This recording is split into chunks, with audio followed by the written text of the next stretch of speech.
Ladies and gentlemen, I'm good, thank you. Wow, there's a lot of you. That's horrifying. All right. Thank you all for the opportunity of letting me talk here. Let's hope I don't screw it up too much. So, my speech is a little different this night. It's not conventional, I think. It's kind of meta. Most of my speech is going to be the story about how I came to write this speech, because it doesn't make much sense otherwise, so bear with me. It all started a couple weeks ago when I found out that I was going to be salutatorian when the administration told me, and I was like, awesome! What is that? Can you help me out? So they told me, why I got it, and that I'd be giving a speech at graduation.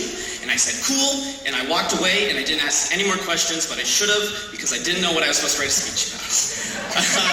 And I was kind of too embarrassed to go back and ask, so I just Googled it. I actually Binged it. I'm kind of ashamed to admit that, too. I used the Bing search engine.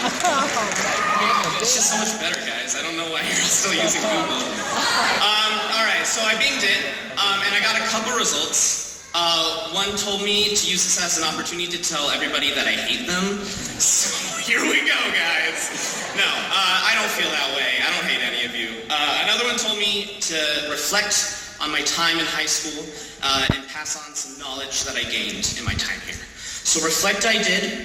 I searched long and hard. I thought about what I learned at NSAA, and this kind of caused me to accidentally slip into a sort of existential crisis. Well, it's good it's accidental. I hope nobody purposefully goes into existential crises. That sounds not fun.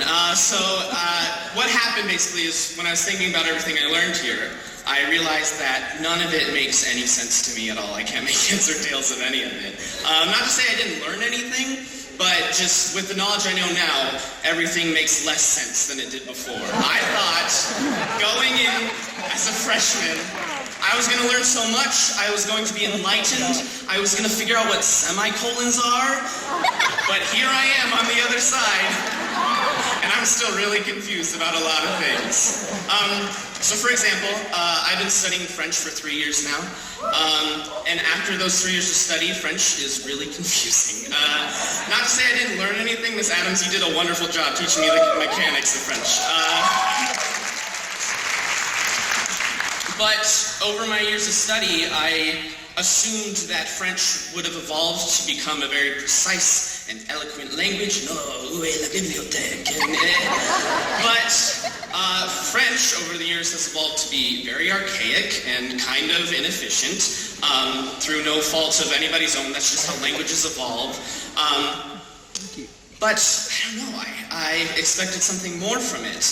But here I am, French makes no sense. I would go into what I think about certain verb conjugations. I think that's a great way to spend our graduation, but I think we're short on time, so I'm gonna move on. It's the same for a lot of subjects. English is also a language that makes very little sense. Full disclosure, guys, still don't know what semicolons do.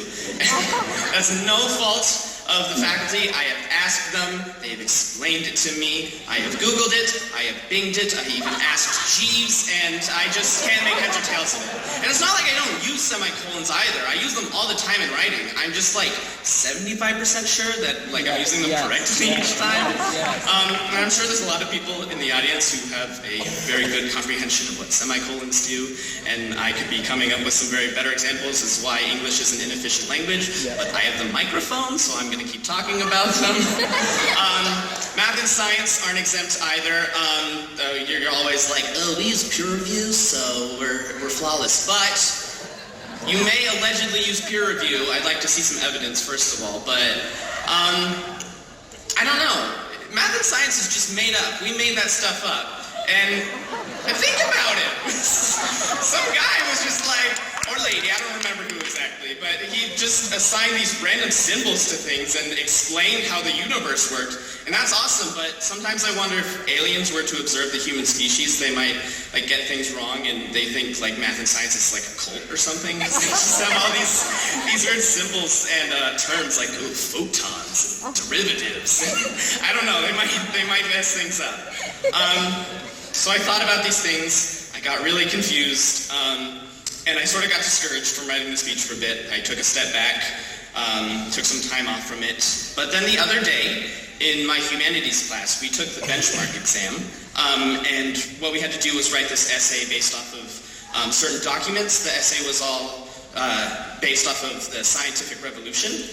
And I noticed this great quote by Galileo, and essentially what it said, he was writing it to an Italian aristocrat who was very concerned with the sort of shadow of uncertainty that a heliocentric model of the universe cast over the world. It sort of threw all traditional logic out the window. And he said this quote to her, and it was something along the lines of, all known truths should not discourage or destroy the establishment of the arts, but rather encourage their investigation and their establishment and their growth. And it felt as though Galileo's great spirit had descended from the heavens, and he's like, I figured it out for you, buddy. Here's what you write your speech about. And I'm like, thank you, Galileo. I appreciate it. He's like, I got your back, bud. Thanks. So I have something to talk about now. Galileo's ghost gave it to me. And essentially what I wanted to say is that, yes, things don't make sense now after high school, but we should not be scared of that. That is actually something quite beautiful, I think. That the more we learn about the world, the more we realize that we don't know about the world. And we should not be afraid of that, and we should not become content with our ignorance, but rather use our time on this planet here to go out and investigate and learn more in our very brief lifespans.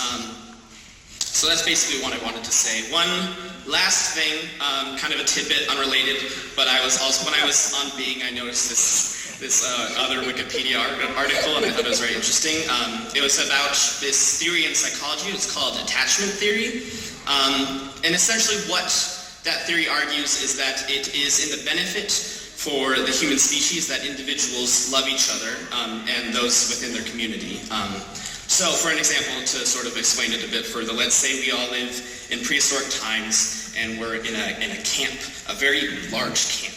And a rogue Tyrannosaurus Rex comes and attacks us. We all gotta run for our lives. Let's say there's this woman who just had a newborn baby. This baby can't run for its own. It can crawl and it can try, but T-Rexes are very fast, as we all know.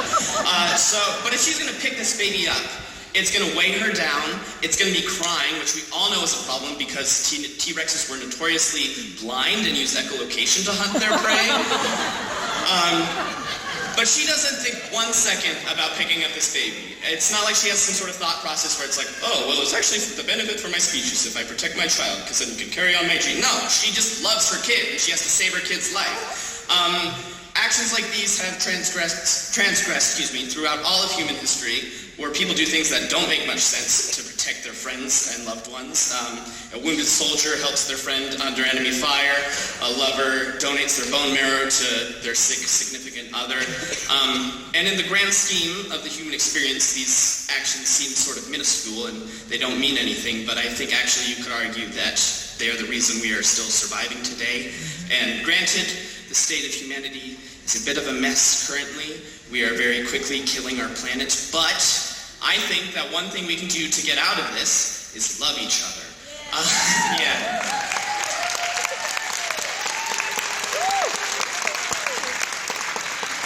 So, go on, love your friends, love your family.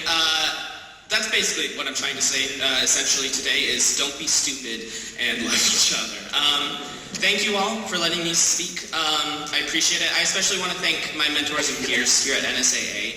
You have changed me for the better during my time here, and words cannot express how thankful I am for that. So thank you very much.